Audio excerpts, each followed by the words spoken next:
Chapter 504. Nature's Babysitting Adventure. It starts in the estate. We were just waking up. Lincoln yawns. Sunday mornings. My homework's done. My chores are complete and I'm looking forward to a whole day of freedom. Me, you said it, buddy. Rachel, I can't wait to have some fun. Very, me too. Janine, oh yeah. This is gonna be awesome. Linka, it sure is. We start dancing and then we heard Rita. Rita, off screen, rise and shine kids. We're going to Aunt Ruth's today. Yay. We stopped dancing. Me, it's that time again. We haven't babysat in a while. Very, I know. We've been so busy saving the world that we haven't done so. Me, well, let's see who gets the job. I spin my daughter wheel and it landed on Shannon. Me, Shannon is the lucky girl.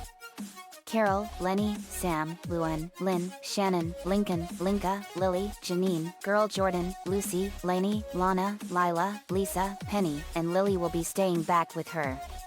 Janine, awesome. Linka, this is gonna be so cool. At the front door we got ready. Me, you know what to do, right Shannon? Shannon, I sure do, Dad. I learned so much about babysitting from you and Mom. Me, cool sweetheart. Have a good time. Rita, we're actually gonna be gone until 8 o'clock tonight. We're going out to eat this time. Shannon, alright Ms. Rita. That'll give us more time to have more activities. Rita, it will. Lynn Sr., if I have to see that extra toast, so help me. Everyone but the rest of the kids left and they cheered. Lana, this is gonna be so much fun. Girl Jordan, it sure is. Shannon, I have so much stuff planned. There was a knock at the door and Shannon answered it. It was Eddie. Eddie, hey Shannon. What's happening? Shannon, oh hello Eddie. I was picked for the babysitting adventure today. Eddie, so everyone is at Aunt Ruth? You all haven't been there in a while. Shannon, tell me about it. I wish everyone wasn't though. Luan, hey my king of comedy. Eddie, hey my angel queen of comedy. They kissed. Girl Jordan, Ainv. Lincoln, it's always adorable seeing them together. Lynn, it sure is Link. There was another knock at the door. It was Nico, Mindy, and Connor. Shannon, hey Nico. Nico, hey Shannon. My mom, dad, and Alicia are out of town so I have to babysit my little sibs. Shannon, not a problem. Hey Mindy, Connor, what's up? Mindy, not much. I've been training hard now that I'm on Team Loud Phoenix Storm. Connor, and I've been learning lots of joke material. Shannon, that's cool. Nico, where's everyone else? Shannon, oh that's right, you don't know about this. Every 3 weeks they go and visit their Aunt Ruth. Lincoln, and going to our Aunt Ruth is a major nightmare. Shannon, she's their Grandpa Albert's sister and she is the epitome of a slob and a prominent example of the cardinal sin of sloth. Mindy, she must be really bad. Shannon, she's a nice woman but she would rather have other people do her work for her. Lincoln, visits to Mom's aunt are torture. A montage of all the things we do at Aunt Ruth's is shown. Lincoln, she makes us look at a million pictures of her cats. Shannon, she has thousands of pictures of her cats from her travels from around the world and we get bored out of our skulls from having to see them. Not to mention that her house is crawling with cats itself. Ruth, here's Mittens in Egypt. We were going to visit the pyramids, but Mittens hates the heat. Cuddles Mittens, don't you, baby? Cut to us eating something questionable. Lincoln, she feeds us gross food. Shannon, the food is over 60 years old and it's a miracle we all haven't died from it because of foodborne illnesses. Lori, ew. When was this pudding made? Lisa, examining the can, seeing as this flag on the label only has 48 stars. Cut to Lincoln cleaning out the cat's litter box. Lincoln, and she always singles me out to do special chores. Shannon, because of Aunt Ruth's cats, he has to clean out all of her litter boxes. That is why she relies on others to do her work for her. Ruth, and when you're done scooping, you can start rubbing these bunions. Don't forget my extra toe. A sixth toe protrudes from her left foot. Shannon, Aunt Ruth even has a sixth toe on her left foot. It's either from a birth defect or something else. It's really repulsive. In fact, it even makes Lynn Sr. hurl his guts out every time he sees it. Lincoln cringes in disgust. Lana, disappointed Lucky. Shannon, Lana's the only one that actually likes going to Aunt Ruth's. Lincoln, that's right. The only louds who got to skip out on Aunt Ruth's are Lily and Dad. Lily pulls on one of Ruth's cat's tails. End montage. Lincoln, Aunt Ruth doesn't trust Lily around her cats. So Dad stayed home and babysat her. Shannon, so Dad formed this babysitting plan where one of us will stay and babysit some of the louds while the rest go to Aunt Ruth's. Ruin, that's right. I don't like going to Aunt Ruth, so I stay back too. Lainey, I like helping out, so I stay back too. Lily, I don't know why she doesn't trust me around her cats. I may be a baby in the body of a 10-year-old girl because of my powers, but that's all right. I like hanging out with my family at home. Nico, that's cool. I'm sorry you all have to go through all that. That is something I would consider as a form of capital punishment. Shannon, Dad said exactly the same thing. We laughed. Mindy, but this plan is genius. Connor, it sure is. A third knock was heard and Shannon opened it. It was Paige. Shannon, oh hey Paige. Paige, hey Shannon. Lincoln, hey Paige, what's happening? Paige, not much. Becky let me go visit you guys. Shannon, awesome. We always love having you here. I'm babysitting for some of the family while everyone else is out. Paige, that's cool. Nico, I agree. So what do you guys do first? Shannon, well, Ms. Rita said that everyone won't be back until 8 o'clock tonight. So we have a lot of time to do all our favorite activities. First is simulator battles. We go into the simulator for this. Mindy, awesome. They went to the simulator. In the simulator they got ready. Girl Jordan, so what adventure are we gonna do first? Shannon, we're gonna go after Slade Wilson when he had Tara under his control. I'll go in first and Lincoln and Janine will come with me. Janine, this is gonna be awesome. Shannon, it is. I invited the Teen Titans to watch with us. They came in. Robin, hey guys. Cyborg, we heard that you all are gonna go after Slade during the battle we killed him in when he was controlling Tara. Tara, I can't believe that Slade manipulated me like that. Beast Boy, it's not your fault, Tara. Slade is a master manipulator and he got what he deserved. Starfire, yes. He sure did. Shannon, let's go guys. Paige, good luck Linky. Lincoln, thanks Paige. I'll be alright. They went in and the simulator activated. Shannon, Lincoln, and Janine found themselves in Jump City. It was under turmoil by Slade's robots and the Teen Titans had just finished them off. Beast Boy went off to find Tara. Shannon, I know where Beast Boy is heading to. Come on. They flew down into a cave and it was 2,624 feet below the surface. Shannon, keep your wits above you. Lincoln, okay. Janine, I sense trouble up ahead. They went into a huge pocket and it was Slade's lair. They found Slade and he had Tara under his control somehow. Control room. Tara, that was the most horrific ordeal I've ever gone through. Robin, I'll never forget that. Nico, what happened there? Tara, Slade put a suit on me that fused itself into my nervous system and he had some kind of control on me. Linka, like a remote control suit. Tara, that's right.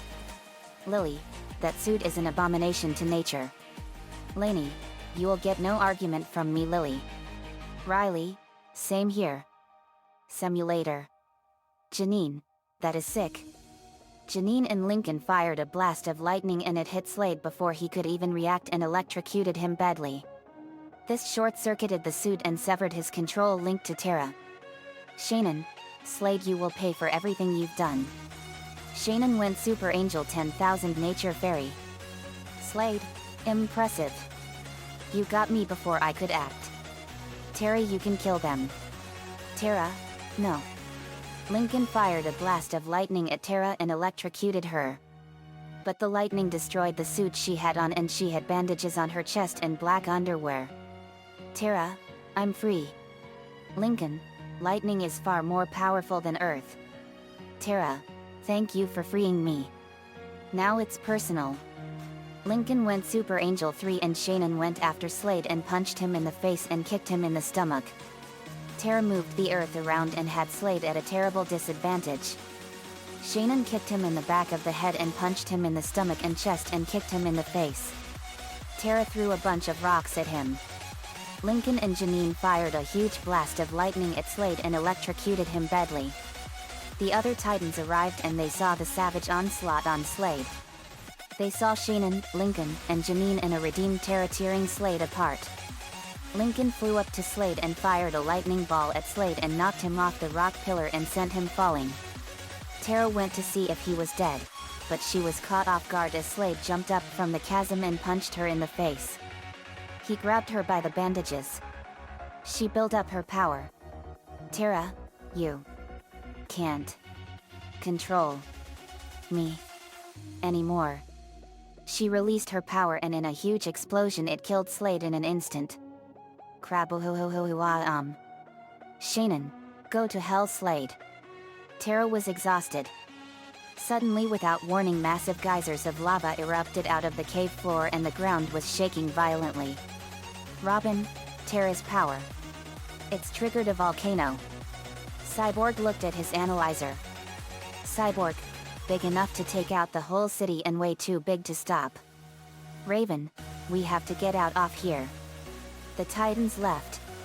Beast Boy, Terra. Come on, we got to go. Terra, I have to stay. Shannon, gasp. No, you can't. It's too dangerous. Lincoln, yeah, we have to go. Terra, I'm the only one that can stop it. Janine, that's crazy, Terra. Beast Boy, please, Terra, you can't. It's too late. Terra, it's never too late. They embraced for one last hug and she cried. Terra, you're the best friend I've ever had. Terra got them out of there and the volcano was getting worse. Terra's theme song plays. Terra built up her power to an incredible degree. Slade's mask of evil was consumed by the lava. Shannon, Lincoln, and Janine watched on in sheer horror as Terra released the full potential of her power and stopped the volcano. Terra,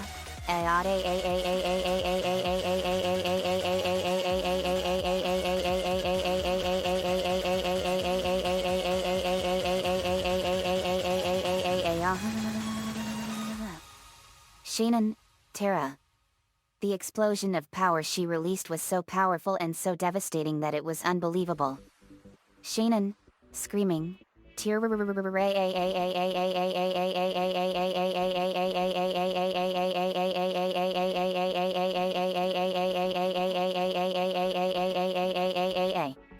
Lincoln and Janine were gasping at the sheer magnitude and ferocity of the level of power being released. Lincoln, has Terra lost her mind or what? It's too much. She could die. The level of power Terra released was unbelievable. Lincoln, what has she done? Janine, Terra. I can't let her do this. Lincoln, Janine, wait. You know as well as I do she can't survive a blast like that. She's doing this to redeem herself and save people from destruction. She's risking her own life for the sake and love of her friends.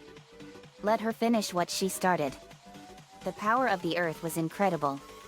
DBZ narrator, and so one of the Earth's mightiest superheroes has vanished in a blinding flash of light.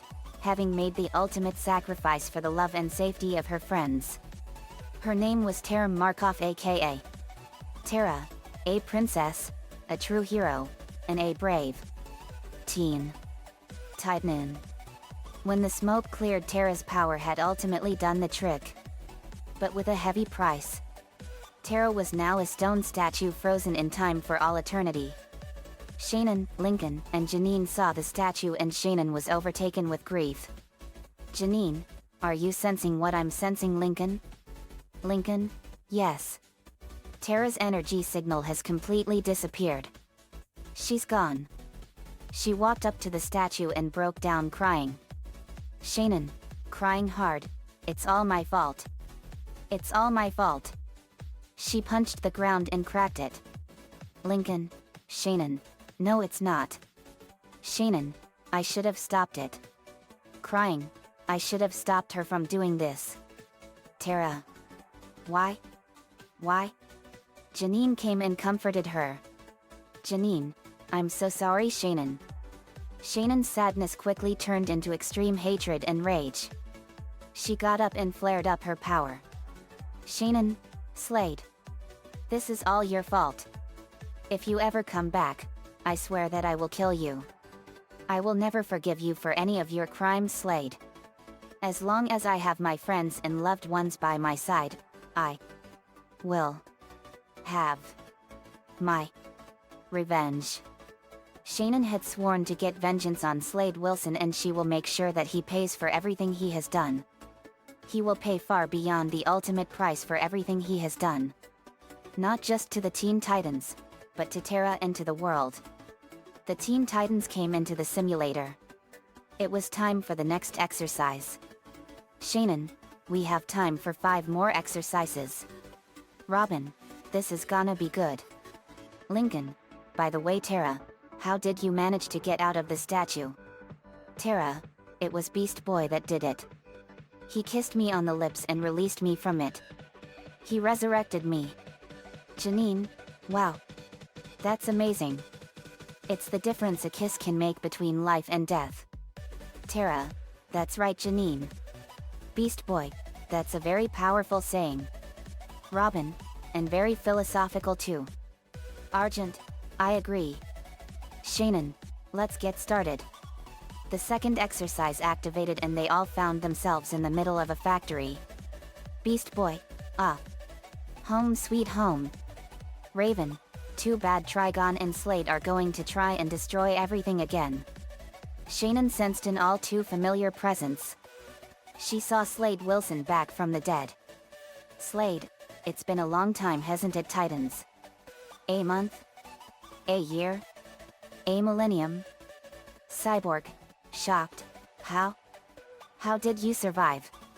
Beast Boy, Tara took you down. Way down. Slade, Tara. This is an unexpected surprise. The last time I checked, you were still a statue. Tara, you can't keep a good Titan down, Slade. Slade, you did so well as my apprentice. But you can still willingly come back to my side. Tara, why? So I can let you and Trigon burn the entire world? I don't think so. Shannon, Slade. You will pay for everything you've done. I will have my revenge. Slade then suddenly had a glowing red S emblazoned on his forehead. Slade, we shall see. But it's not you I want. He fired a massive blast of fire and it went towards Raven. Shannon teleported Raven away. Lincoln, how did he do that? Shannon, his power is unreal. This is not the same Slade that Tara killed. Let's dance, Slade. Shannon went Super Angel 10,000 Nature Fairy and she teleported and punched him in the face and kicked him in the stomach. She punched him and sent him crashing into the wall of the factory. He got up and Yuko suddenly appeared. Yuko, let me face him for a few, Shannon. Shannon, I wanted to have you face him first, Yuko. Fight fire with fire. Yuko, that's right. Shannon, be careful. Raven, we have to get you away from him. Raven, right. I know why he's here. Shannon, same here. Yuko went Super Angel 2 and fired a huge blast of fire at him and it exploded when it hit him. Kraboom. When the smoke cleared, Slade had a nasty burn on his chest. He regenerated. Yuko, you want to get to Raven, you will have to go through me. Slade, then I shall. The portal must be opened. Yuko, not on my watch, it won't. Yuko grabbed a pole and caused fire to cover it without it being melted. Slade did the same. Yuko, lesson here, Slade. Never play with fire. They engaged in a violent clash of the inferno. Sparks, flames and embers were flying everywhere, igniting everything and turning the whole area into a massive raging inferno. During the fight, Shannon, Lincoln, Janine, and the Titans ran from the scene and they watched as the whole factory exploded into a massive and raging inferno. Yuko absorbed all the fire and she went at him and kneed him in the face and kicked him in the chest and punched him in the stomach. She then fired an enormous blast of fire at him. It hit him and exploded with incredible power.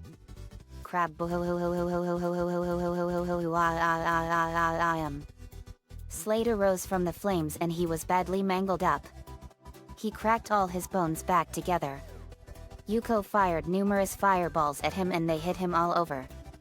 Slade then fired a stream of fire and it became raven talons and Yuko dodged them and fired an enormous blast of fire and it hit him and exploded with incredible power.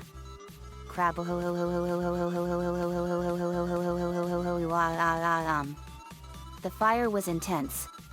Slade came out of the flames and he was badly mutilated and burned. His hands were now skeletal hands. His clothes were torn up, shredded and torched and his face mask was cracked and it fell off. He was really an immortal infernal living skeleton and over his right eye socket was a slash mark scar and his right eye was gone. This indicated that someone slashed out his eye in a fight somehow. Yuko was horrified at what she was seeing. Yuko, what the heck are you? Slade, when Terra killed me I was saved from death by Trigon and he made me a deal I couldn't refuse. In exchange for my services to him, if I could help him open the portal that would bring him to Earth, he would give me my life back. He granted me these fire powers, immortality, and the ability to control his armies. Yuko, so you sold your soul to the devil in a sense. Slade, if you can call it that. Yuko, I think you thought wrong. She then dashed and grabbed Slade and flared up her fire aura and stripped him of his powers and made them her own. The mark of Skade was now emblazoned on her forehead over the fire snake symbol and her fire powers were enhanced beyond all known parameters. Yuko, wow. What power. I feel stronger than ever before. Shannon, Lincoln, Janine, and the Titans came back and they saw that Yuko had beaten Slade. Yuko, it's all right guys. Slade is beaten. He's been stripped of his powers and is now an immortal powerless husk cursed to forever wander the earth. They were shocked that she was able to accomplish such a feat. Shannon, wow. I can't believe you beat Slade. You really destroyed him. Robin, that's really impressive. Argent, I'll say. Great job Yuko. Yuko, thanks guys. But Slade was not finished yet. He may be dead, but he was still standing. Slade, I may be powerless but I'm not going down without a fight. Shannon, we shall see. Robin, one shall stand. One shall fall. Slade, why throw away your life so recklessly? Robin, that's a question you should ask yourself. Slade. Slade, no. I'll crush you with my bare hands. Lincoln, come and try it.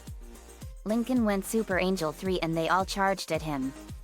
Shannon punched him in the face with devastating force and Robin beat him several times with his staff at a blazing speed.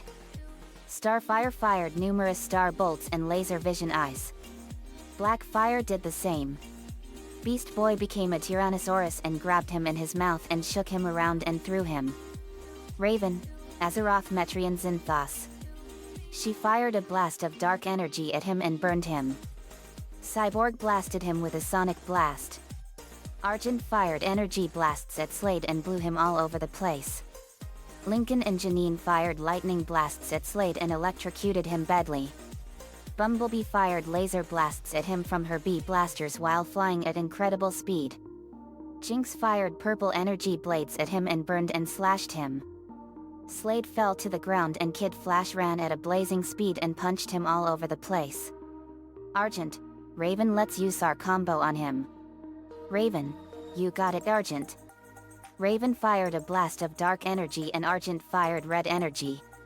Argent and Raven, murder of crows of darkness.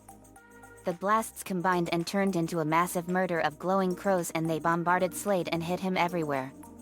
Sheenan, now to finish you off once and for all, Slade.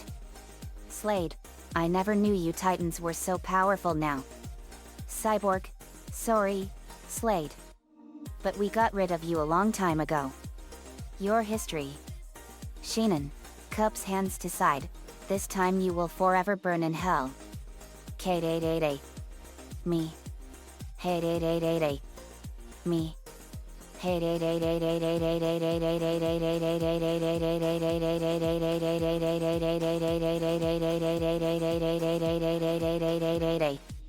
Sheenan fired a Kamehameha wave at Slade. Slade, this can't be happening to me. The blast enveloped him and completely obliterated him in an instant.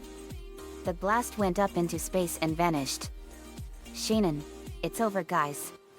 Slade's energy signal has disappeared. But the fight's not over yet. We have time for 4 more exercises. We're gonna fight Trigon next. Raven, Trigon is my father and he's all-powerful. Sheenan, I know. He tried to destroy the entire universe before. Let's do it. The simulator changed and the world was now a hellish nightmare. The skies were red and clouded up with storm clouds. Lightning struck all over. All the buildings were destroyed and the seas were now lava. The people all over the world were now turned to stone. Sheenan, Yuko, Lincoln, Janine, and the Titans looked around. Sheenan, my gosh. The whole world has gone to hell. Thunderclap. Bumblebee, the whole planet is now a cataclysmic hellish nightmare. Starfire, this is the work of Trigon. He turned the whole world into a nightmare. Lincoln, so this is what happened when Trigon was unleashed onto the world. Janine, this is a nightmare. Robin, Trigon was one of the most powerful villains we had ever faced in our dimension. Starfire, yes. He is the most dangerous villain of them all. Sheenan, he's the ultimate personification of evil in its purest form. Let's find him and destroy him for good. They walked around the city and it was like something out of a post-apocalyptic zombie movie. Kid Flash, this place is a nightmare. Sheenan, yet. See something? Wait. Look. They saw Trigon sitting in the Titan's tower like a chair. Sheenan, there he is. In all of his malevolent glory. Robin, that's him. Starfire, he was very strong the first time we fought him. Sheenan, I believe it. I'll start us off. Cups hands to side. 10xka8a. MEE. Hey 888. Me. Hey 888. Sheenan fired a red Kamehameha wave and Trigon never even saw it coming as it hit him in the chest and exploded with incredible power. Crab.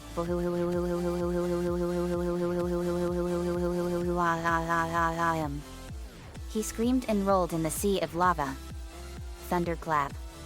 Lincoln fired a blast of lightning and it hit Trigon in the arm and burned him bad.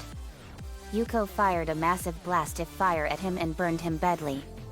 She called forth Trigon's minions and they went at Trigon and burned his legs. Trigon's armies now serve her. Janine fired a blast of lightning and it hit Trigon in the eyes. He screamed in pain and he saw us. Trigon, so you wretched vermin have decided to challenge me in my world. Laughs malevolently. How amusing. I'm impressed that you were able to do this much damage. Sheenan, we aim to please Trigon. You will pay for everything that you've done all over the universe. Sheenan fired numerous blasts of energy and burned him badly. Argent fired lots of energy blasts at him.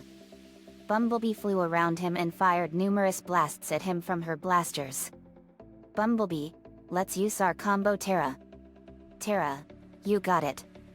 Terra formed a huge barrage of razor-sharp rock points and Bumblebee was in the middle of them.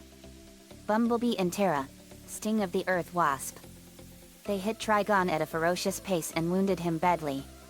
It was a ferocious and savage onslaught. Raven looked at him with justification. Trigon got up. Trigon, so my dear daughter has help. You are still no threat to me, little girl. I am your creator, your master. You exist only to serve me. You survived only because I allow it.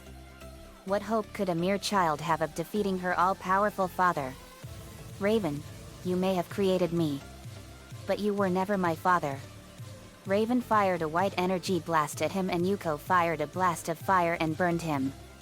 They all attacked him. Raven, fathers are kind. She fired another blast and Starfire fired a Starbolt blast. Raven, fathers protect you. She fired another blast and Lincoln and Janine fired a blast of lightning. Raven, fathers raise you. She fired another blast and Bumblebee, Argent, and Cyborg fired blasts at him. Raven, I was protected by the monks of Azeroth. I was raised by my friends. Trigon was in a tremendous amount of pain. Raven got a huge amount of energy from everyone. Raven, they are my family. This is my home and you are not welcome here. Shannon, and never will be. Raven, Azeroth Metrian Zinthos. A massive white raven appeared and enveloped Trigon and obliterated him in an instant. It swept over the world and everything was reverted back to normal. Shannon, raven that was. Bumblebee, unbelievable. Raven, no it wasn't. You all believed. And someone did too.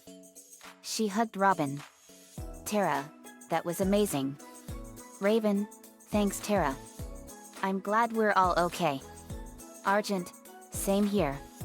The evil spirits of Slade and Trigon appeared. Nicole, off-screen, you two will never terrorize the world again. They saw Nicole with the Book of Vile Darkness ready. Nicole, chants an incantation, Aldruan in Lenthranal Vasalun Lyris Nor. The spirits went into the book and they were gone forever. Shannon, perfect timing sis. Nicole, thanks Shannon. Trigon and Slade are two of my biggest targets on my hit list for the Book of Vile Darkness. Shannon, I believe it. Let's go home. They did and everyone in the control room cheered wildly for them. Lainey, you all were awesome. Girl Jordan, you sure were. Slade and Trigon never stood a chance. Yuko, no they didn't. Suddenly Terra got sick to her stomach. She went to a trash can and hurled. Shannon, are you alright Terra? Terra, I think so. Something has been bothering my stomach lately. Shannon, let me see here. Shannon did a scan of her with her energy sensing powers and what she saw was joyful. She found out that Terra was pregnant with twins. Shannon gasped in excitement. Shannon, I don't believe it. Lisa, if you are thinking exactly what I'm thinking too Shannon then you are correct. Terra is indeed pregnant. Terra gasped in shock. Terra, I'm pregnant? How is that possible? Shannon, I was able to find out with my energy sensing powers. You're gonna have twins. They're developing right now as we speak. How long has this been going on for you Terra? Terra, 6 weeks. I haven't noticed. Beast Boy I'm pregnant. They jumped with joy and the other Titans were excited. Everyone else cheered wildly for them. Carol, we're so excited for you both. Luan, it's baby love. Laughs to Rimshot, get it? But seriously Terra congratulations. Eddie, I agree. Way to go. Paige, Terra I'm so happy for you. She hugs her. Terra, thanks Paige. Thanks guys. Mindy, you're welcome Terra. Nico, we'll be counting down the days. What week is she on? Shannon, My energy sensing powers say 8 weeks.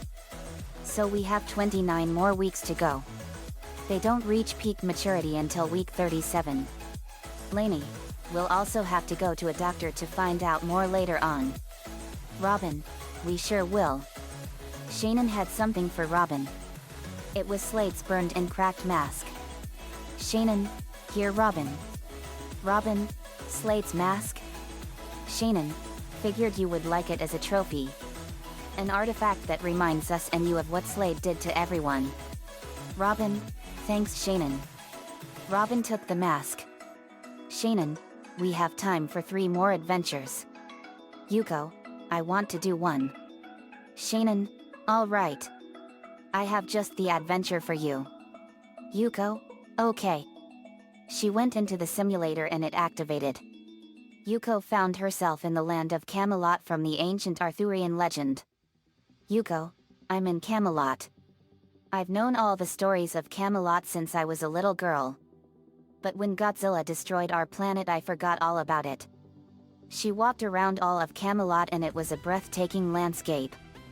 She walked until she found the legendary sword of King Arthur, Excalibur. Yuko, the mighty sword Excalibur. I remember according to the legend that only one that is worthy and pure of heart may pull the sword from the stone. And whoever does so will be king. I don't have my own sword yet. So here goes. She went to the stone and stood ready. She grabbed the sword hilt and pulled, and then she succeeded and pulled it out. Yuko gasped in sheer astonishment as the sword let out a magical hum. Yuko, I did it. Yuko felt the power of Excalibur flowing through her as if she was chosen by the sword itself to save everyone that she cares about. A young girl appeared. It was Kaylee. Kaylee, who are you? Yuko, I apologize. My name is Yuko Tani.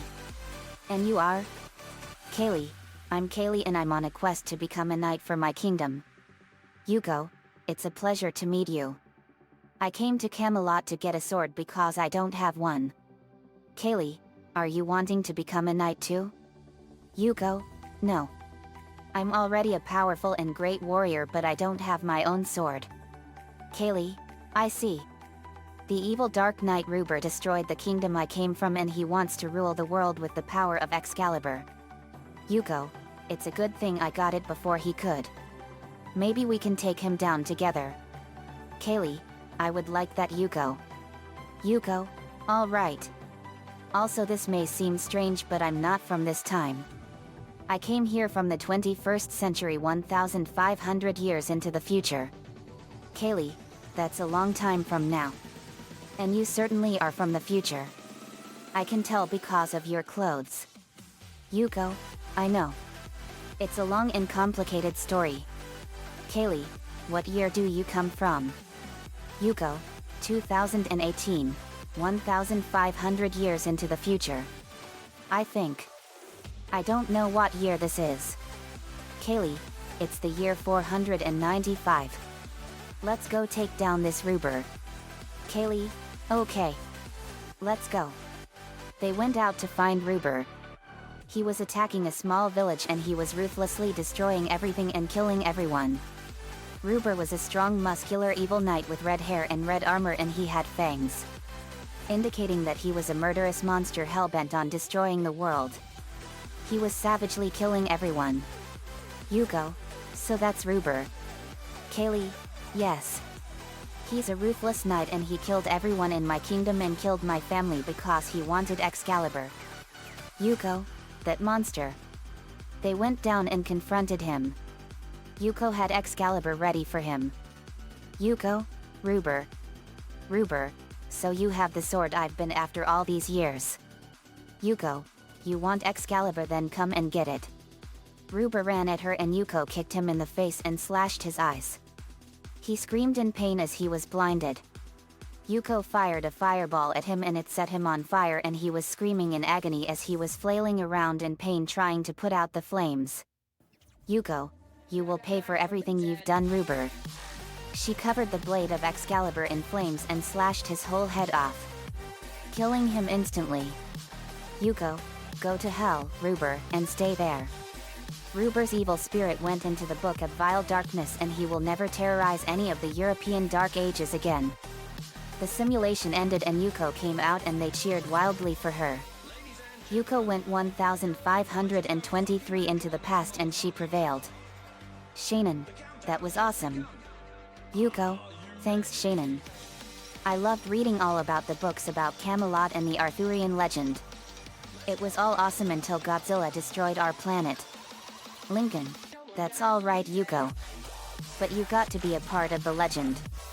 Lainey, and you have your own sword to boot. Yuko, that's true. Shannon, we have time for 2 more adventures. Let's have Mindy, Ben, Venom, and William go in. Mindy, you bet Shannon. Venom and William came in. Venom, we got your call Shannon. Ben, always ready for some action. Shannon, great. You, Venom, William and Mindy are going into the simulator for an awesome adventure.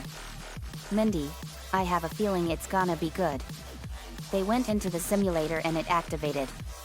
Mindy, Venom, Ben, and William found themselves in Las Vegas, Nevada. One of the biggest gambling capitals in the country and the world. Mindy, Las Vegas, Nevada. I've always wanted to come here with my family. Venom, Las Vegas is a great place to gamble and the food is really good too. But it gets blazing hot here during the summer and perfect during the fall, winter, and early spring. We came here long ago and killed a bunch of criminals here. William, it's also got a lot of crime here. Mindy, that's what Nico told me. Ben, this place is awesome though. Mindy, I know. I have a strong feeling I know why we came here. We came to kill M. Bison's right-hand man Balrog. Venom, we have a feeling you're right. Balrog from what we remember is really tough. Mindy, he is. I know all of his moves and he's just as bad as his boss. I sense him. He's this way. Control room. Lincoln, so that's Las Vegas, Nevada. Shannon, that's right Lincoln. It's one of the great gambling capitals of the world.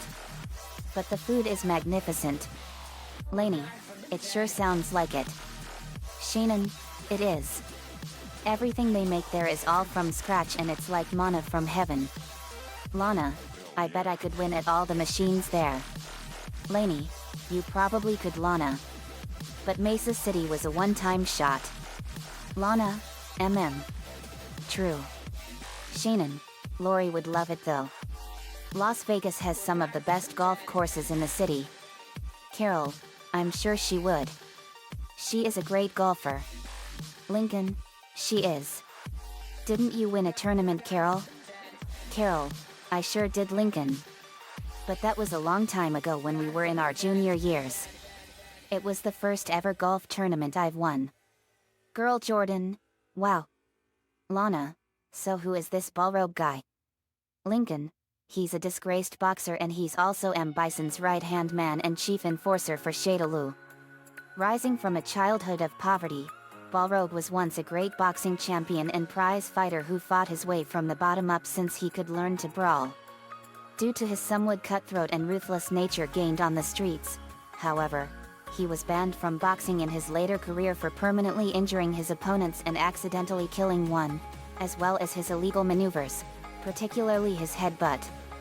Though he enjoyed great fame, especially in his residence of Las Vegas, he adored the money more than his glory, so he joined the Shadaloo criminal organization and worked his way up from the bottom, eventually becoming M. Bison's chief enforcer. Linka, this guy must be really tough. Lisa, if he is that strong then tough is considered an understatement. Robin, true. But Mindy is a tough girl and she knows all the moves of everyone in Street Fighter. Connor, that's right. Mindy is a strong and tough girl. One time when I was being bullied in school she rushed in and pounded their faces in and warned that if they pick on me again she would show them no mercy. Luan, she is a strong girl that can deliver a powerful punch. Laughs, get it? But seriously she is a strong fighter. They laughed. Shannon, laughs, that's a good one and that is true. Let's see how she fights. She lead them all the way to the Luxor Hotel, the pyramid-shaped hotel. The hotel was a breathtaking marvel in architecture. Venom, the Luxor Hotel. Mindy, it's amazing. The design of the building is incredible. William, it sure is. Ben, I've always loved the pyramids. Luxor is a beautiful hotel. They heard sounds of fighting and they saw Balrog fighting a man and he beat him up really bad with sheer ruthlessness. The people of the hotel are terrified of him. Venom, boo. So that's Balrog. He sure beat the snot out of that guy. William, he's got everyone so scared of him. Mindy, he sure does. I'll face him and you guys can deliver the final blow. William, be careful Mindy. Mindy went into the arena. Balrog, so you want to fight me little girl? Mindy, fight you? No, I want to kill you. Balrog laughed at this in amusement. Mindy, in her head, that's right, laugh it up. She jet her fists forward and fired a blast of energy at him from them. Mindy, tiger shot. The blast hit him and sent him crashing into a table. He got up and was enraged. Balrog, this is it. The fight of the century. You ready to get schooled, heroes? Where do you want to start? How about getting your butts kicked 101? Mindy made the hand motion for bring it. Balrog, you little brat. He charged at her and she dealt him an uppercut. Mindy, Shoryuken. It was followed by a Hadouken. Mindy, Hadouken. The blast hit him and sent him flying and he crashed into another table. Venom, Mindy really can fight. William, she sure can. Want some popcorn, Venom? Venom, no thanks. Where'd you get the popcorn? William pointed to a popcorn stand and the vendor was giving it for free. Venom, that's convenient. Ben became Raph. Ben, Raph. Mindy, get him Raph. Raph, with pleasure. Let me tell you something, Balrog. I'm going to pulverize you into dust until there's nothing left. Raph pulverized him really good. He punched and slashed him good. He got up and charged again and Mindy hit him numerous times with a lightning-fast kick. Mindy, lightning kick. The kicks were really strong and he spit out some of his teeth and some blood. He was so roughed up and he was barely standing up. Mindy, Venom, William, he's all yours. Venom, you got it Mindy. They went into the fight. Venom, let's use a combo to finish him off. William, you got it Venom. Venom fired a black web and William fired ice from his blaster. Venom and William, web of icicles. The web became a spider web made of ice and it had razor-sharp icicles all over it. It skewered Balrog and wrapped around him and pinned him to the wall. He died in seconds. Venom then ate his entire head off. Mindy, claps hands, that's that. Ben reverted back. Ben, yap. Everyone cheered for her. They were happy that Balrog will never terrorize the city or anywhere else again. Balrog's evil spirit went into the Book of Vile Darkness. They left the simulator and everyone in the control room cheered wildly for them. Nico, way to go sis. Mindy, thanks big bro. Venom, Balrog sure deserved it. William, yap. Ben, he had it coming. Shannon, it was an awesome performance. Mindy's training is paying off. We have time for one more adventure. Me, Lincoln and Paige are gonna do an evil Suzuki destroying scene. Lincoln, awesome. Paige, this is gonna be so much fun Linky. Lincoln, you know it Paige. Shannon, let's do it and send another evil Suzuki into hell. Lana, is there a special place in hell for them? Shannon, there is Lana. I'll show you all when the exercise is done. Lenny, okay. Shannon, let's head in. They went into the simulator and it activated. Shannon, Lincoln, and Paige found themselves in the hidden leaf. It was on the day of the fight on the hospital roof with Naruto and Suzuki. Shannon, okay. I'll fight Sasuke first and get him roughed up. Then when the time comes you two will fight him next. Lincoln, okay Shanan. Shanan, I got a special task for you Lincoln. You and Sakura will go into Naruto's mind and prove that Sakura is being a pawn in a diabolical plot. Lincoln, I won't let you down Shanan. Shanan, I know you won't. Let's go. They went up to the roof and saw Naruto and Sasuke ready to fight. Shanan, Naruto let me face him. Naruto saw Shanan. Naruto, who are you? Shanan, my name is Shanan Abigail Knudsen. Let me face Sasuke. My friend Lincoln wants to talk to you and Sakura. Naruto, alright. Sasuke, Naruto's not going any. Shanan fired an energy laser and it hit by his feet and blew him into the fence of the roof. Shanan, you have a nice talk. Naruto went to Lincoln. Lincoln, sorry Naruto. I'm Lincoln Loud and this is my fiancée Paige. Paige, pleasure to meet you. Naruto, pleasure to meet you too. I'm Naruto Uzumaki. Sakura, and I'm Sakura Harano. Lincoln, pleasure. Naruto, Sakura, the reason Shanan told me to talk to you is because I have some important information to tell you too. But not out here in the open. Let's go into Naruto's mind so we can talk. Naruto, how are we gonna do that? Lincoln, we meditate. They meditated and Lincoln's aura and Sakura joined him and they went into Naruto's mind. Naruto's mindscape. Inside Naruto's mindscape, Lincoln and Sakura were wandering through a huge sewer. Sakura, where are we? Lincoln, this is Naruto's mind. It's a sewer because of his background. I'll reveal everything along the way. They walked down the sewers. Lincoln, the reason Naruto's mind is like this is because of his dark past and background. Naruto's life has always been one of pain and misery. Sakura, why is that? Lincoln, you know about the Nine Tails attack on the leaf? Sakura, yes. The fourth Hokage killed it.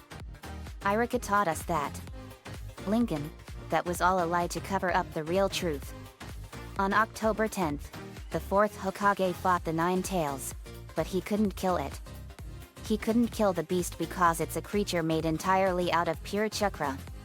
So the only available option he had was to seal it. He sealed the beast into Naruto when he was born that night at the cost of his own life. Because of that he was made the Nine Tails Jinchuriki. He and the Nine-Tailed Fox are two separate beings and Naruto is not a demon as most of the village was led to believe. Sakura was shocked. She knew that Naruto was having a terrible life, but she never knew it was that bad. Sakura, Naruto. Lincoln, I'll reveal everything in time. We're here. They arrived in a big room and in it was a huge cage with a tag on it with the kanji for seal written on it. Lincoln, this is it. They saw Naruto in front of the cage. Lincoln, Naruto. Naruto, Lincoln, Sakura. Glad you're both here. Lincoln, I know. Nine Tails, I know you're in there. It opened its eyes and they were red and slitted. Nine Tails, demonic voice, and who might you be, child? Lincoln, my name's Lincoln Loud and I'm here to tell Naruto and Sakura and you the truth about what went down on the night he was born. I apologize for the both of us coming here but Naruto has a right to know. Nine Tails, I understand. He has a right to know the truth. Lincoln, okay. Now Naruto, what I'm about to tell you and Sakura is a very powerful secret. Naruto, okay. Lincoln, your mother and father were two very powerful shinobi and they made quite a name for themselves during the Third Great War. Because of that they made a tremendous number of enemies back then. The reason your heritage was hidden was because of their enemies and they feared that if they had a child their enemies would come after them and try to kidnap or kill that child to get revenge. Your mother and father single-handedly annihilated the entirety of the Hidden Rock's forces. Sakura, I've read a lot about that. That was the biggest feat the fourth Hokage did back then. Lincoln, that's right. This is what earned him the moniker the Leaf's Yellow Flash because of his prominent usage of the Flying Thunder God Jutsu. But here's the rough part. Naruto, your mother was pregnant with you, and believe it or not, she was the Jinchuriki of the Nine Tails before you. Naruto was shocked. Naruto, so my mother was the Nine Tails Jinchuriki before me? Lincoln, that's right. Nine Tails, it's true, Naruto. Your mother was indeed my previous host, and she treated me like a huge part of her family. Lincoln, that's right. When she found out that she was pregnant with you, your mother and father were over the stars with happiness. They were so overjoyed that they were going to be a family. But there's a major problem with a female Jinchuriki. A female Jinchuriki's pregnancy lasts 10 months, and when a female Jinchuriki is pregnant, the chakra used to maintain the seal is divided between the baby and the seal. This weakens it to a point where the beast can break free. So a seal master must be present when they deliver the child. On the night of Naruto's birth, someone used this to his advantage. When Naruto was born, a man dressed in a black cloak wearing an orange spiral mask with a single eye hole over his face swooped in and held you hostage in order to get your father away from your mother so he can rip the Nine Tails out of her. That's when tragedy struck for the village. The Nine Tails was unleashed into the village, and the masked man put the beast under his control. Nine Tails, he's right, Naruto. Because of that masked man, I was forced to attack the village against my will. That masked man was an Uchiha, and he was controlling me. Naruto and Sakura gasped in horror. Naruto, so a member of Sasuke's clan forced the Nine Tails to attack the village? Lincoln, yes. The beast went on a terrible rampage that destroyed most of the village and killed 1,200 people in one fell swoop. The fourth Hokage got the Nine Tails away from the village, and he knew that there was only one last resort left: seal the beast into you. He and your mother sealed the Nine Tails into you at the cost of their own lives. Their final wish was for you to be seen as a hero for keeping the beast at bay. But that was another cover-up. The reason your parents chose you to be the next Nine Tails Jinchuriki was because they couldn't choose anyone else to carry this burden. So they chose their own son. Naruto, their own son? Gasps in realization. You? You mean I'm? Lincoln, yes, Naruto. Your father's name was Minato Namikaze, the fourth Hokage and the Leaf's Yellow Flash, and your mother was Kushina Uzumaki, the Leaf's Crimson Tide. Sakura gasped in sheer horror. She never knew that Naruto was the son of the village savior and that he was related to him in any way. Lincoln, now before you jump to conclusions, Naruto, there's more to the story. They did die that night, yes. But their real last wish was for your Jinchuriki status to be kept as a huge secret so you wouldn't have to endure the same treatment that all Jinchuriki are subjected to. But the Leaf Council was against this, and they wanted you to be viewed as a hero for it. However, there were those that wanted you to be used as a weapon for their own selfish purposes. That's when your life became a living nightmare. Over the course of 13 years, Naruto's life has been hell on earth. Naruto was kicked out of the orphanage at the age of 3 and was forced to live on the streets. The reason for this is because those dumb butt faces on the council fabricated numerous lies about Naruto being the Nine Tails reborn in human skin. They leaked Naruto's Jinchuriki status to the public and spread those lies and rumors, which turned him into a plague upon the village. Nine Tails, those fools. Lincoln, I agree. Their corruption is the reason why Naruto never had a happy childhood or a normal life to begin with at all. Naruto had to eat scraps out of the garbage. The third Hokage did his best to help him, but it was usually never enough. Naruto was given his own apartment and some money to help him. Naruto was hated more than anyone in the village. They would look at him with these ugly glares filled with extreme hatred, talk behind his back, call him horrible names, and say terrible things to him like "Die Nine Tails brat," or "Go to hell," or "I will kill you." You get the idea. They would also deny him service at restaurants and shops, overcharge him on expired food, and even throw stuff at him like rocks and all kinds of junk. But the worst part of it came on his birthday, the anniversary of the Nine Tails attack and the Nine Tails festival. Those doo-doo brains would form angry mobs, and some of the Genin, Chunin, Jonin, and even the ANBU would join in. They would savagely beat up Naruto so bad that it was awful. Naruto has been in the hospital more times than anyone else can even count. But there were also numerous assassination attempts on his life. Someone in the shadows would hire ninja to try and kill him. They were mostly from the Uchiha clan, and they were also enemy ninjas from other villages. Naruto has been through a nightmare unlike any other because of something he had no control over. His life would make hell look like a beautiful field of flowers in comparison. He was nearly killed because of those stupid morons' fear, hatred, ignorance and stupidity. Sakura then broke down crying, and she was horrified that this all happened to him. Sakura, crying hard, Naruto. I'm so sorry. They hugged. Sakura was crying hard. Nine Tails, it's all true, Naruto. Everything Lincoln said is all true. The Uchiha and the Council's corruption nearly destroyed both of us. Naruto, those people are the true evil. At least I know now that my parents loved me and that Grandpa was doing his best to protect me. Lincoln, thank you for helping me. Lincoln, you're welcome, Naruto. Also Sakura, everything you know about Sasuke was a lie as well. Naruto has done more for you than you could know.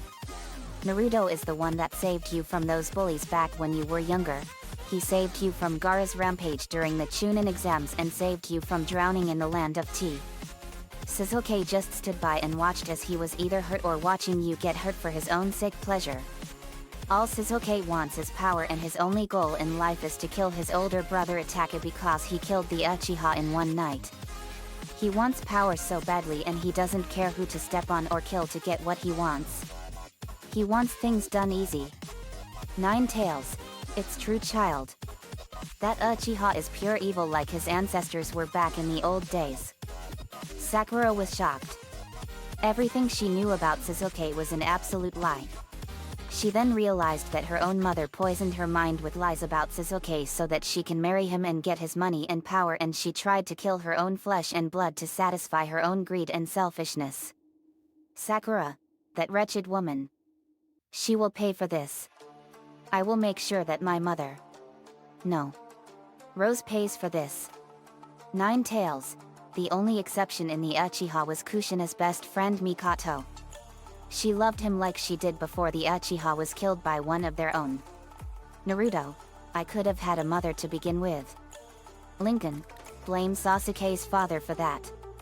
He pulled Mikoto into the path of Itachi's blade and killed her with him. Fugaku was pure evil like the rest of the Uchiha. Let's get out of here. They left his mindscape.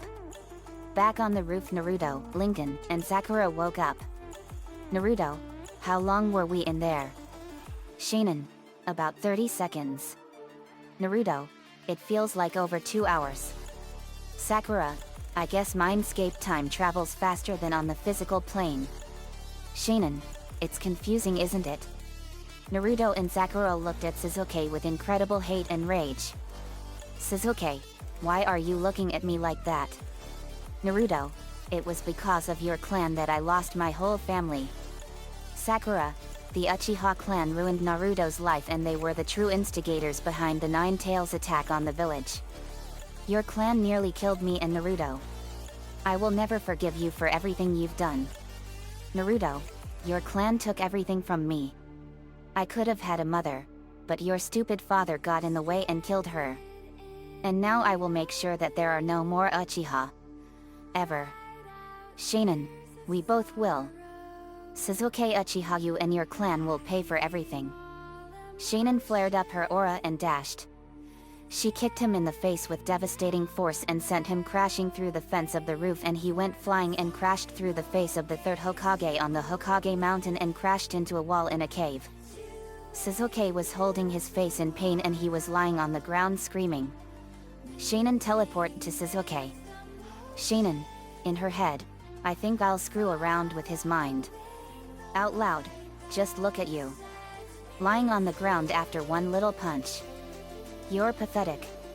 Sasuke got up and he tried to punch and kick Shinin at a ferocious level. But she was dodging all of his attacks like they were nothing. She was blocking some of his attacks with her hand and leg. Shinin, if this is all you're made of, it's absolutely pathetic. Sasuke, as he was attacking, I'm going to kill you. Shanan kneed Shizuke in the stomach and punched him in the nose and she broke it. Shizuke held his nose in pain. Shanan, and to think that you Uchiha are called the elites of the world. You are nothing but a joke and an outcast from humanity. Shizuke, I'll show you. He jumped away and fired a fire-style fireball at her, and to his shock Shanan deflected it away and it hit the cave wall. Shanan, that was really pathetic. No wonder Itake was able to kill all of your clan in one fell swoop. Shizuke was already panting from exhaustion. Shanan, it's too bad. But the comfort you've always felt at being called the strongest of a clan of elites will come to an end today. No more will the name Uchiha mean anything but failure. Laughs. Shizuke was enraged. Shizuke, I'll show you failure. He went through hand signs and used Chidori. He charged at Shanan. She fired a powerful shockwave blast and blew him into the cave wall and he crashed into it. Shanan, you're just a waste of my time. She walked away and Shizuke saw this as the biggest blow to his pride. Shizuke, get back here and fight me. Shanan, how's this for my answer? Snaps fingers. A massive explosion was heard. Shizuke, what was that? Shanan teleported away and Shizuke came to the edge of the hole, and what he saw next really got his blood boiling. He saw the entirety of the Uchiha district completely engulfed in a raging inferno burning out of control. In the smoke there was a threatening message to Shizuke in kanji. Translation: your pain has only begun, Uchiha. I will be back to finish the job and this next fight will be your last. Go to hell. Love, Shanan.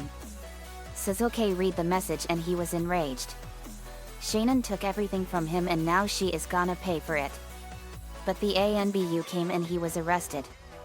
Lady Tsunade called a meeting and it was to disband the civilian council and arrest the elders.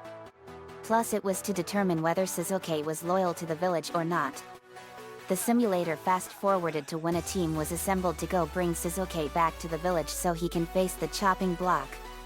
Shanan, Lincoln, Paige, Naruto, and Sakura were heading out. They arrived at the final valley and they saw Shizuke standing on the statue of Madara Uchiha. Shanan, there he is. They landed. Shanan, are you running away, you little coward? Shizuke turned and saw them. Shizuke had black flame marks on the left side of his face and his left eye was different. His left eye was yellow with a black sclera. Lincoln, in his head, he must have gotten help with the curse mark. Shizuke, so you all arrived. Perfect. Naruto, I had a feeling you would be here, Shizuke. Shanan, I also know that you're planning to go to Orochimaru so you can get the power needed to kill your brother. Shizuke, that's right. But before I go I have a little score to settle with you all. You took everything from me. Now I will kill all of you. Shanan, I think not. Lincoln and Paige, go get him. Lincoln, with pleasure. They faced him. Shizuke, so you two will be the first to die? Lincoln, you're the one that's going to die. Lincoln went Super Angel 3 and Paige flared up her fire aura. Lincoln dashed and kicked him in the face and fired a blast of lightning at him and electrocuted him. He then kicked him in the back of the head and Shizuke went flying down to the lake and he skidded on the water. He fired a fireball at them and Paige fired a blast of fire at the fireball and they collided. But the fireball Shizuke fired was draining his chakra too fast and Paige's fire overtook him and it exploded in his face. Lincoln, let's use our combo on him, Paige. Paige, you got it, Linky. Lincoln fired a blast of lightning and Paige fired a blast of fire. Lincoln and Paige, Flaming Ghidorah strike. The blasts combined and became a snake-like version of King Ghidorah.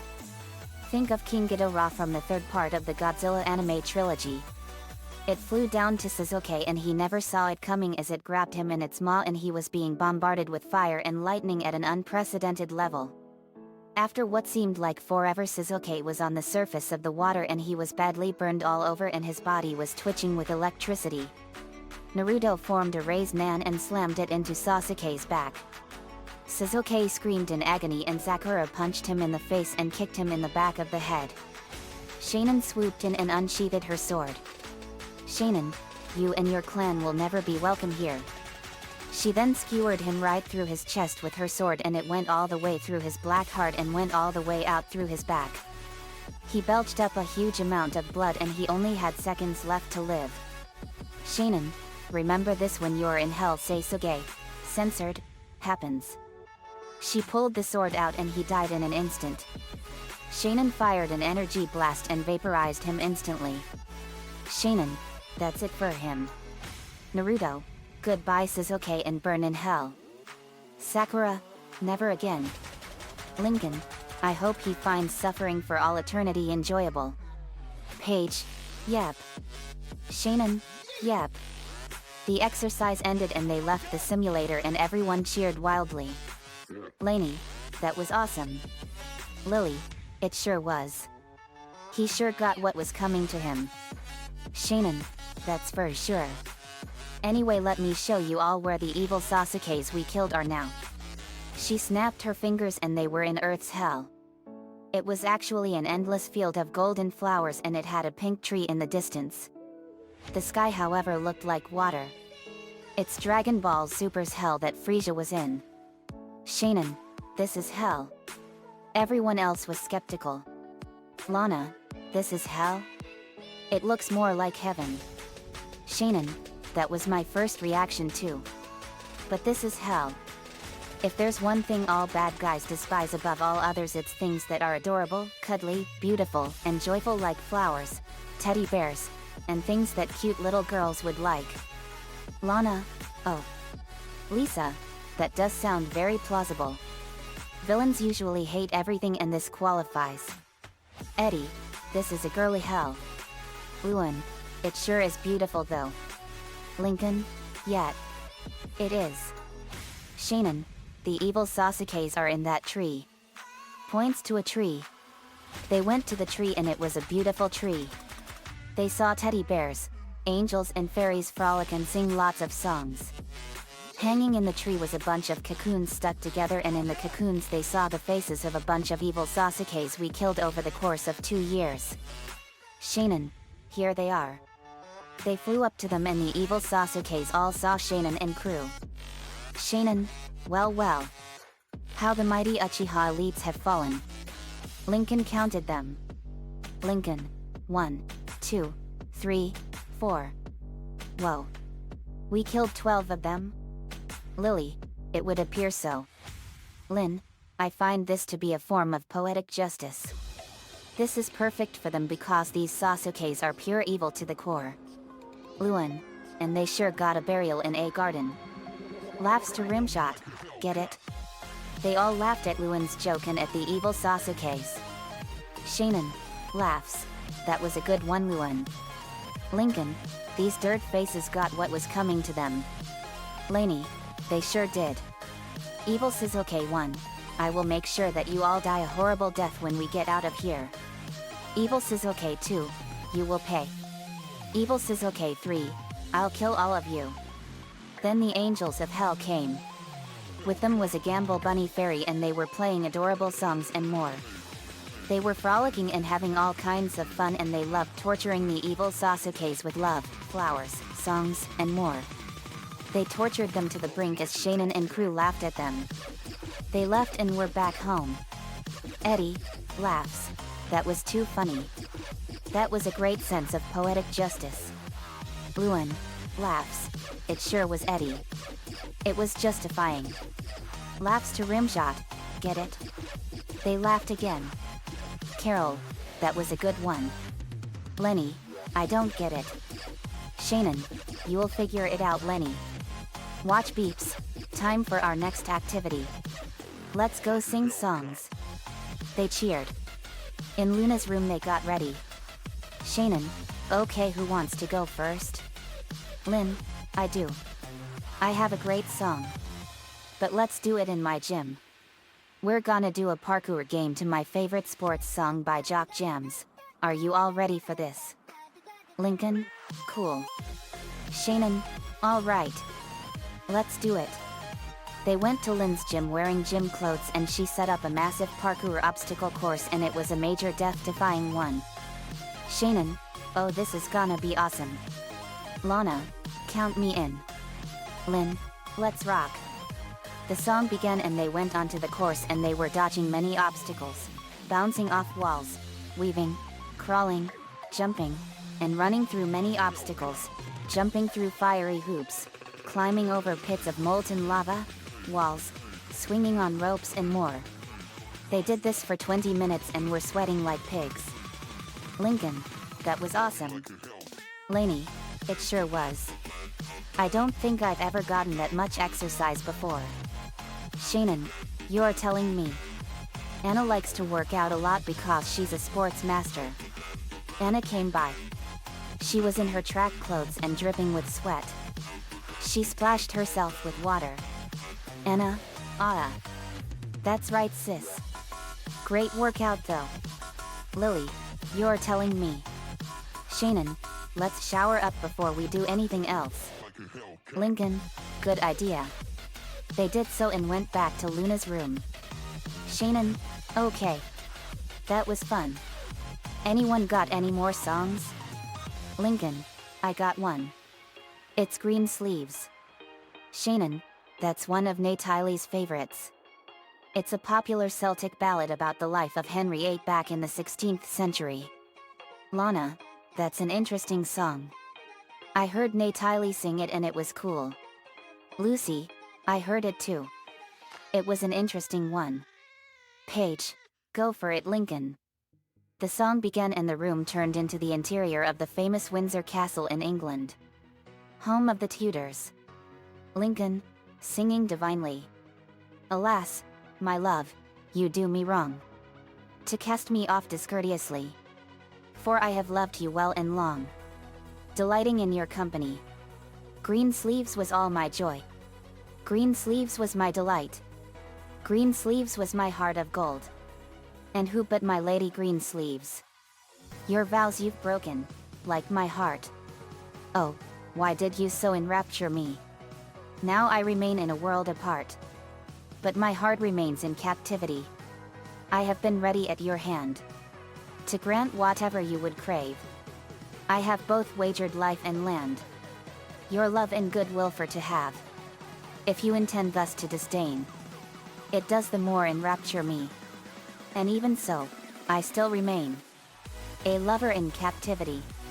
My men were clothed all in green, and they did ever wait on thee.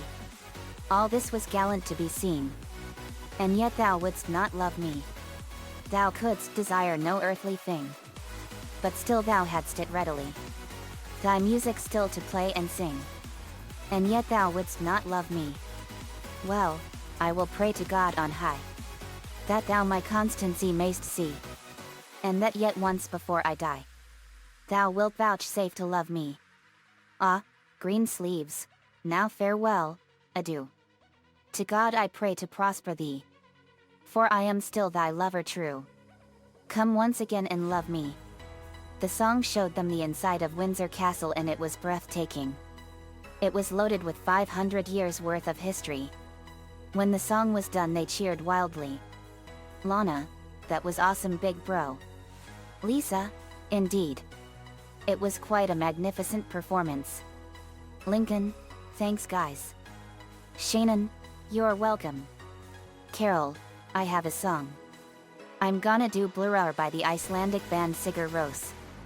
This is something you don't know, but I can speak fluent Icelandic. Linka, that is so cool Carol. Shannon, I didn't know you were multilingual.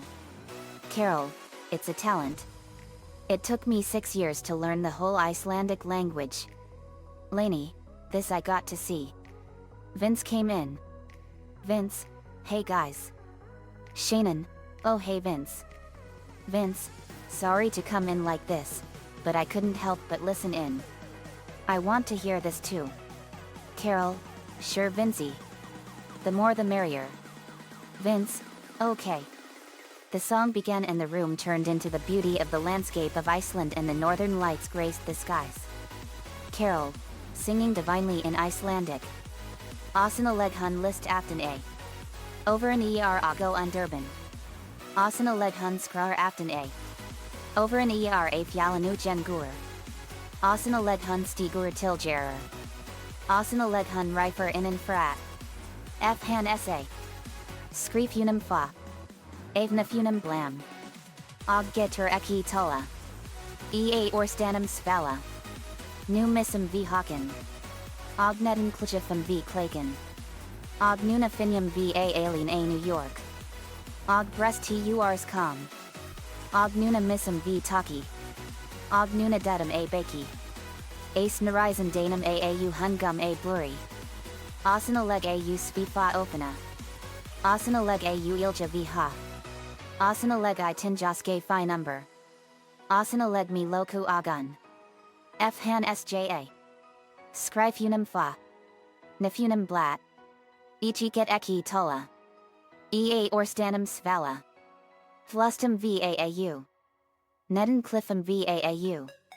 Nuna finium va alien a New York. Missum v Taki. Nuna dedum af Baki. Ace Narizan danum au hungum a blurry. Blurry. Blurry. Blurry. Blurry. Blurry. Translation. Invisible she lays behind. The defenses are also unprepared. Invisible she crawls behind. The storm is on the mountain. Invisible she lanes to the ground. Invisible she rips from within. If he saw, the steps get on the fist blurred, and cannot speak, or the thirst cooled. Now we lose our chin, and below we split the cloak, and now we find ourselves alive again. And the beast came, and now we lose weight, and now it fell on the back. On the snowy end they are hiding on a blue thigh. Invisible they soar above. Invisible, they are overwhelming. Invisible in the snowman. Invisible with closed eyes. He see. The scriptures get. Nose blue. I cannot speak. Or the thirst cooled.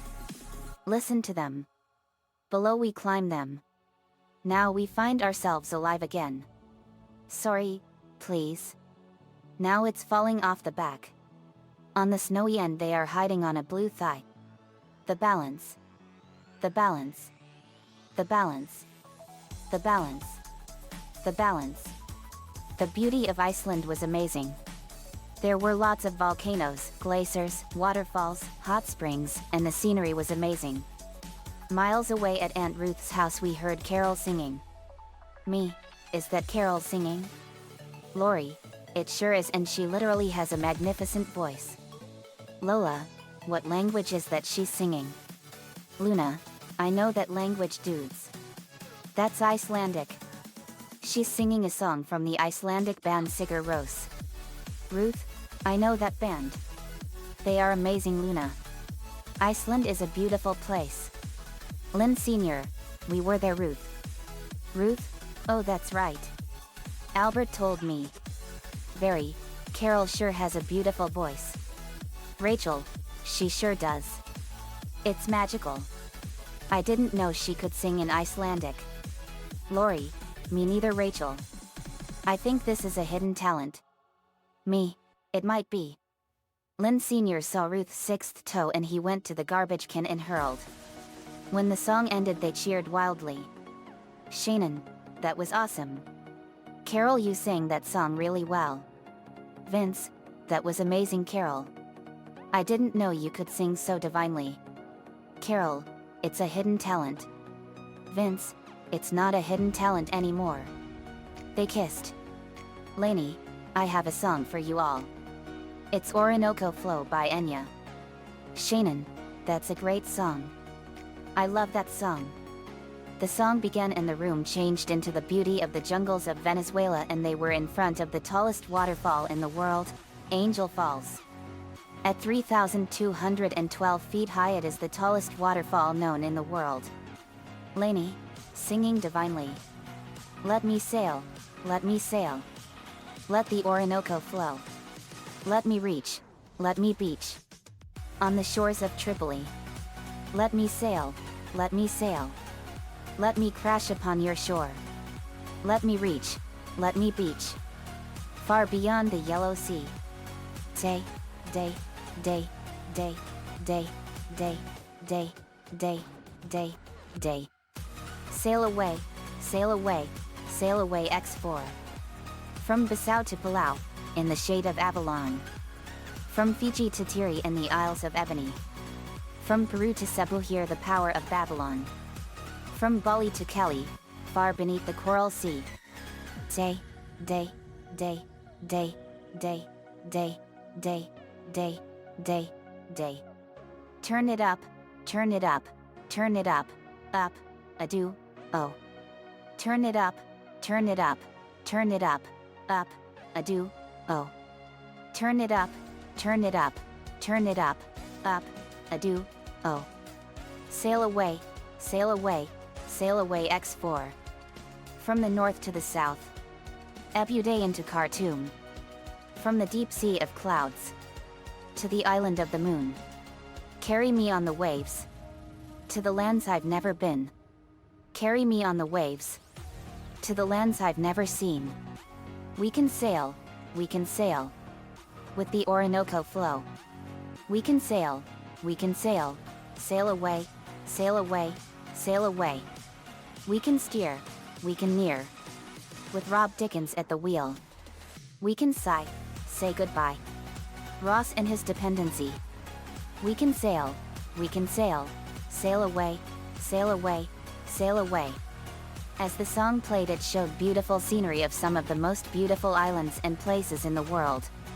Including some of the most breathtaking vacation spots on the planet. When the song ended, they cheered wildly for her. Lana, Lanes, that was awesome. Lily, it sure was. Shannon, that was a great song. We have time for one more song before lunch. Lucy, I have one. It's called Figlio Perduto by Sarah Brightman. Shannon, good choice. It means lost son. Lucy, it's a sad song and it's perfect for expressing the sadness I feel in my heart. Lincoln, Lucy, you are always sad. Lucy, exactly. The song played and it turned into a spooky dark forest with the light of the full moon providing the only light. Lucy, singing divinely. Mori di vento. Notte e Zaza. Padre e figlio sono insieme. Cana un cavallo. Vanno avanti. In questa grande oscurità. Ma ad un tratto. Il bimbo trema. Dalla pora. Freddo si fa. Padre o padre. Tu non hai visto. Ridigli elfi. Eccolo là. Figlio perduto. Vuoi far un gioco? Gioia ti porto. Vieni con me. Padre o padre. Hai gia sentito. Cosa mi dice? E che vuol far? Figlio perduto. Se tu non vieni. Io userò la forza che ho. Padre o padre. Ridigli elfi. Mi sta toccando. Mail mi fa. Il bambino. Cona chi ci usi. We non si muove. Perso itia. Figlio. Figlio perduto. Se tu non vieni. Io userò la mia forza. Padre o padre. Ridigli elfi. Mi sta toccando. Mail mi fa. Il bambino. Cona chi ci usi. We non si muove. Perso itia. Perso itia. Translation. Walls of wind. Night has fallen. Father and son are together. With a horse. They proceed. Through this intense darkness. But suddenly. The boy trembles. With fear. It gets cold. Father, oh father. Haven't you seen? The king of the elves. There he is. Lost son. Do you want to play? I bring you joy. Come with me. Father, oh father. Did you hear what he said? And what he will do?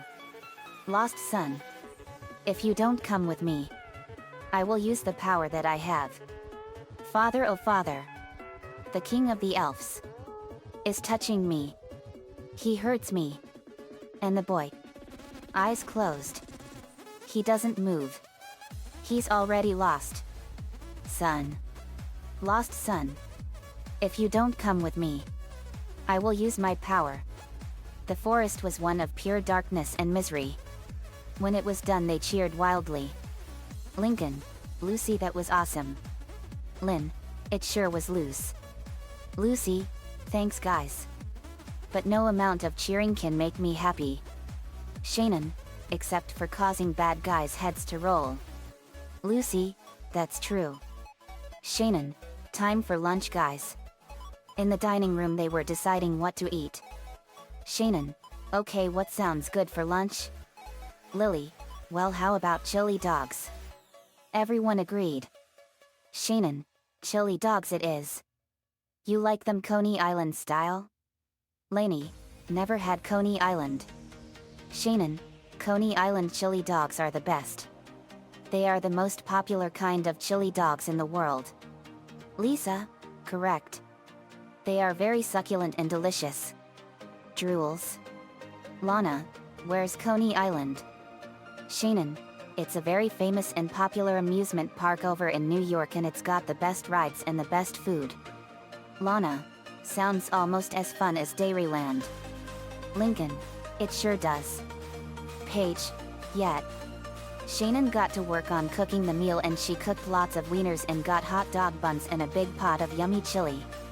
She put the hot dog in the bun and put the chili on it and some onions and cheese. She made a lot for everyone. Shannon, let's dig in guys. They did so and ate all of it. 45 minutes later they ate the dishes clean and they were burping and belching. Shannon, ah. That was delicious. Belch, excuse me. Lainey, belch, excuse me. Oh wow. That was so delicious. Coney Island hot dogs are delicious. Lincoln, belch, they sure are. Carol, belch, excuse me. Lila, that was tasty. Lisa, agreed. It was all quite satisfactory. Lily, those hot dogs were delicious. Paige, I'll say. Shannon, watch beeps. Well, it's time for our next activity. Griffin humiliation. Lana, now you're talking. Shannon, let's get Lois to help us with this. Lois came in. Lois, you guys called? Shannon, perfect timing Lois. We're gonna head down to the heart of the city for another Griffin humiliation session. Lois, count me in. Meg, me too. Ed and Ed came. Ed, hi guys. Ed, greetings everyone. Linka, hey Double D. Lenny, hey Ed. Eddie, hey guys. We were just gonna head on down to the city to humiliate the Griffins some more. Ed, cool. Ed, count us in. Shannon, let's head down to the city guys. They cheered and headed out. Most of the estate wanted to help too. They were in the city square and got ready. Peter, there's only a few of you? Shannon, cracks knuckles, everyone else is over at Aunt Ruth's house. So it's just us. Welcome to hell. Ed, oh. I got something to start us off. Shannon, go for it Ed. Ed, Lana, would you like to help me? Lana, sure Big Ed. They went up to Peter and pulled up his shirt. Ed pulled out a metal fly swatter. Lana, I got just the thing for this. She spun her Magi Sword bracelet. Announcer, fly swatter Magi Sword. Lana, this is gonna be good. Ed, pink belly. Slap slap slap slap slap slap slap slap slap slap slap. Peter screamed in pain as he was being slapped in his belly all over and it bled in spots. Lincoln, oh. That must have hurt. Shannon, but it's fitting for him. Lana, hey Ed, let's do this on Bad Lois. They go up to her. Lana, hey, you want to hear the most annoying sound in the world? Ed,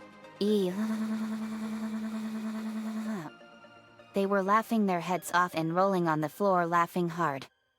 Shannon, laughing hysterically. Oh, that was so funny. Luan, laughing hysterically. Oh, I saw that scene on Dumb and Dumber and that was hilarious. Eddie, laughing hysterically. That was so funny. Laughing. Call a doctor. They're killing me. Lynn, laughing. That is hilarious. Lois, laughing. That was too funny. Meg, laughs. That was funny. Paige, laughs. That was hilarious. The annoying sound drove Bad Lois to insanity. She was making all kinds of crazy faces while laughing like a psychotic nut. Lila, I have something. Be right back.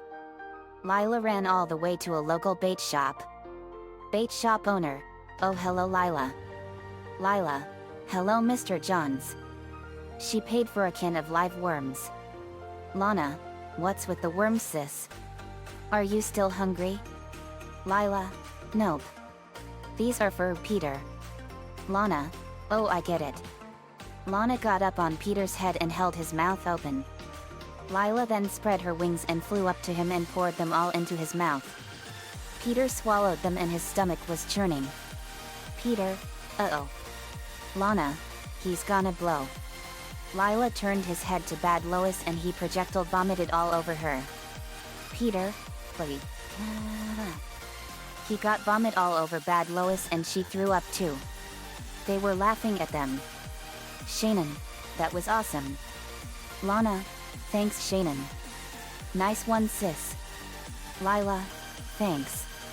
Gail, me and Connor got something for Peter and Bad Lois too. Shannon, go for it Gail. We're glad you're no longer phobic of the sun's light. Gail, thanks to all of you. Gail went up to Peter and formed a black opaque cloud around his eyes. She did the same thing to Bad Lois. Peter, I can't see. Connor had a nasty surprise played out for Peter and Bad Lois. In front of them was rug covered in shards of broken glass sharp enough to cut limbs off. The police guided them and they walked on the glass and they were getting cut all over their feet. Shannon, ouch. That's got to hurt. Lynn, no kidding. Connor, that's not the grand finale. Here it comes. They got to a kiddie pool and it was filled with water that had voracious flesh-eating piranhas in it. They stepped into the water and the piranhas shredded them. They were screaming in excruciating pain because of it. Lucy, wicked. Lincoln, that is more of a form of torture but it's fitting for them. Lily, it sure is bro. Penny, that was cool. Shannon, that was delicious. Lenny, that must have totes hurt. Carol, hurt is an understatement. Vince, no kidding. Sandman, let's use our combo for this one Matt. Clayface, you know it Flint. Flint used his sand and it formed hands and grabbed Peter's pants and held them. Clayface fired a blast of mud and clay. Sandman and Clayface, here's mud in your pants. The clay flooded into Peter's pants and flooded him with it and he was oozing it all out of him like jelly. They were laughing some more. Shannon, I have something. Shannon pressed a button on her watch and a portal opened and out came the angry birds. Red, hey Shannon. Matilda, what's up? Shannon, I brought you all here because we are humiliating those butt faces right there. Shannon explained what went down. Red, we're on it. The angry birds hit the griffins with everything they got and pulverized them and burned them bad. Everyone laughed at them. Ben, I got something I've been wanting to try. Shannon, go for it Ben. Ben became Ghost Freak. Ben, Ghost Freak. He flew into Peter and possessed him and made him do all kinds of humiliating things. Everyone was laughing their heads off at the antics. The humiliation went on for 3 hours and they went home. After a long day they were watching TV, playing card and board games, reading books and looking at their tablets. At 8 p.m. Vanzilla 2.0 arrived and we came back in. Me, what a day. Lynn Sr., tell me about it. Shannon, hey guys. Rita, hey Shannon. Me, How was everyone? Shannon, it was awesome, Dad. We have an awesome time. Lynn, we did 6 simulator adventures. Carol, we sang some songs in Luna's room. Sam SL, which was an awesome time. Lincoln, we had chili dogs for lunch. Lisa, and lastly we went down to the city for another spree of humiliation shenanigans on the Griffins. Shannon, then we waited for you all to come home. Me, I'm glad you all had so much fun. Tara, oh guys, I have some great news to tell you. We revealed what Tara was gonna say. Scene shifts to outside the estate. All would wait. Hey,